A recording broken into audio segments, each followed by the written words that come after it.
আসসালামু আলাইকুম বন্ধুরা, আশা করি আপনারা সবাই ভালো আছেন। তো বন্ধুরা, আমি আপনাদের কালকে একটি গাভী দেখাতে চেয়েছিলাম। এই যে সে আমাদের বিখ্যাত সে গাভী, দেশাল জাতের গাভী। মোটামুটি আপনাদের দুধ হয় 2 কেজি পরিমাণ। বাছুরটাও এই সামনে আসবে, বাছুরটাও ছোটো, বাছুরটার বয়স 2 মাস হয়েছে। আর এই দেখুন সেই বাছুরটার ওই আমার ওই পাশে একটি দামড়া গরু আছে। আর মূলত বাবা মা বাড়িতে থাকে, তারাই গরু দেখাশোনা করে। আমি ঢাকা থেকে ছুটিতে আসছি, মাত্র কয়েকদিন হলো, 2-3 দিনের জন্য ছুটি নিয়ে আসছি। আর সবচেয়ে বেশি ভালো লাগে আজকের বিকালবেলা ভিডিওটি শ্যুট করা। আর আমার কাছে বিকালবেলা এগুলাই ভালো লাগে ভাই, আপনাদের কাছে কোনটা ভালো লাগে আমি জানি না, তবে আমি অ্যানিমেলস নিয়ে কাজ করি, তো আমার কাছে এগুলাই সবচাইতে বেশি ভালো লাগে। দেখেন বিকালবেলা গরুর ভিতরে ঘাস খের দেওয়া হচ্ছে, সেগুলো তারা মনের আনন্দে খাচ্ছে।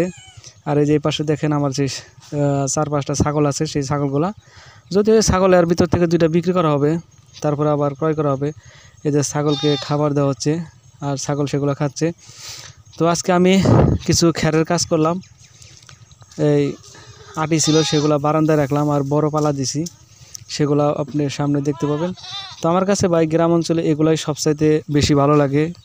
এই তো এই দেখেন খ্যারের কাজ করার সময় যে মুরগিগুলা, এই সব মুরগি আমার ঘরে, এই মুরগিগুলা কীভাবে টুকিয়ে টুকিয়ে ধানগুলা খাচ্ছে। আর অপরূপ মনোরম একটি দৃশ্য, এক কথায় অমায়িক লাগছে আমার কাছে। তো যার কারণে ভিডিওটি শ্যুট করে আপনাদের সামনে তুলে দিলাম যে এরকমভাবে মুরগি আপনি কাজ করার সময় আশেপাশে ধান খাইলে কীরকম লাগে। গ্রামের ভিতরে মনে হারিয়ে যায় এদের ভিতরে। আর এই যে বড় খেরে পালাটি, আর সামনে আরেকটা আমার গরু কিনতে হবে।